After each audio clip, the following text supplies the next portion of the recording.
ඉතින් කොහොමද කට්ටියට? ඉතින් සාදරයෙන් පිළිගන්නවා Novik Seekers අපේ අලුත් YouTube channel එකට. ඉතින් අද 2025 අවුරුද්දේ වෙසක් පුර 15ක පොය දිනේ. ඉතින් උදේවරුේ අපි යන්න හිතුවා දන්සැල් වඳින්න. ඉතින් මේ යන ගමන් ඉන්නේ අපි ගෙදර ඉඳලා සීතාවක පැත්තට තමයි යන්නේ. ඉතින් මේ පැත්තෙන් ගිහිල්ලා රුවන්වැල්ල පැත්තට ඇවිල්ලා වටයක් ඇවිදලා එන්න තමයි යන්න හදන්නේ. ඉතින් ඒ දන්සැල් වැඳීමේ ඒ අත්දැකීම කොහොමද කියන එක ඔයගොල්ලොත් එක්ක බෙදා ගන්න ඕන නිසායි අද වීඩියෝ එක ඔයගොල්ලන්ට ඉදිරිපත් කරන්න හිතුවේ. ඉතින් එහෙනම් අපි අලුත් channel එකත් එක්ක දිගටම රැඳිලා ඉන්න. එහෙනම් අපි යමු දන්සැල් වඳින්න.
හරි ඉතින් අපි තල්දුවට ආවා ඉස්සෙල්ලා තල්දුවට.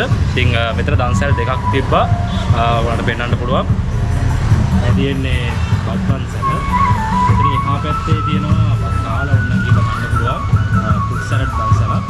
ඉතින් ඔය දෙකටම අපි දැන් ගිහිල්ලා දැන් ආපහු අවිස්සාවේල පැත්තට යන්න හදන්නේ. ඉතින් මේ තල්දුව අයිස්සාවට ගිහිල්ලා මේ පැත්තේ දන්සැල් තියෙනවා. ඒවත් වැදගෙන එනවා. ඉතින් මෙතනදී මතක් ගන්න තියෙන්නේ තමයි මේ තරම් අමාරු කාලෙක නේද? මේ වගේ තාමත් හොඳට දන්සැලක් දෙනවා කියන්නේ ඒක ගොඩාක් ලොකු පිනක්. ඉතින් අපේ මිනිස්සුන්ගේ තාම මේ ගතිගුණේ නැති වෙලා නැහැ කියන එක හොඳටම පේනවා. ඉතින් ඒකත් මතක් කරන ගමන් අපි එනම් අවිස්සාවේල පැත්තට යමු.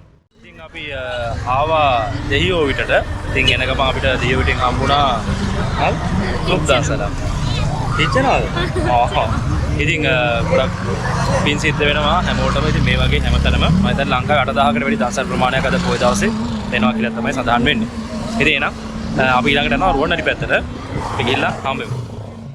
හරි අපි රුවන්වැල්ල ටවුන් එකට ආවා. ඉතින් දෙහියෝ පිටින් පස්සේ ආයි දන්සැලක් හම්බුනේ රුවන්වැල්ල ටවුන් එකේ. ඉතින් බීම දන්සැලක්. මේ අපි එනකොට ඒක අන්තිම හරිය ගියේ. ඉතින් දැන් අවසන් වුණා ඒකත්. දැන් අපි රුවන්වැල්ල ඉඳලා ආයි පාරක් ගෙවල් පැත්තට යන ගමන් ඉන්නේ. ඉතින් ආයි පාරක් අවිස්සාවේල පැත්තට යනවා. මොකද දෙවෙනි වටේට. ඔය බලමු කොහොමද දන්සැල් තියෙන්නේ නැද්ද? ඒක දෙවෙනි පාරක් කියලා. හරි අපි අපිට ඊළඟ තරේ.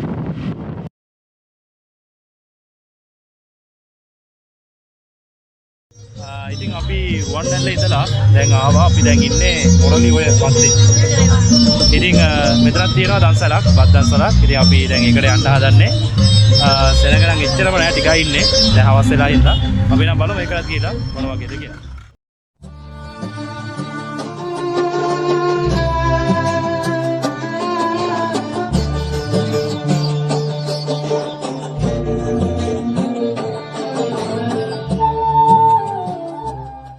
ඉතින් කිලෝමීටර 25ක විතර දන්සැල් වන්දනාවක් කියලා කියන්න පුළුවන් නේද? ඒ වගේ ප්‍රමාණයක් ගිහිල්ලා දැන් අපි ඉවරගෙන දැන් ගෙදර යනවා. ඉතින් දවසේ අතන හොඳයි නේ. ඉතින් ගොඩක් දන්සැල් දීලා තිබෙන්නේ මේ වගේ කාලයක එහෙම දන්සැල් දෙනවා කියලා ලොකු දෙයක්. ඉතින් මොන විදියකින් හරි ඒක සූදානම් කරලා මොන විදියකට හරි දුන්නට හැමෝටම පින් සිද්ධ වේවා කියලා ප්‍රාර්ථනා කරනවා. අපේ වීඩියෝ එක අදට ඉතින් දිගටම මේ channel එකත් එක්ක රැඳිලා ඉන්න. Novik Seekers එක. ඉතින් subscribe කරන්න. තාම subscribe කරලා නැත්නම් අතට ගිහින් එන්න සිද්ධ වෙනවා. ජය වේවා.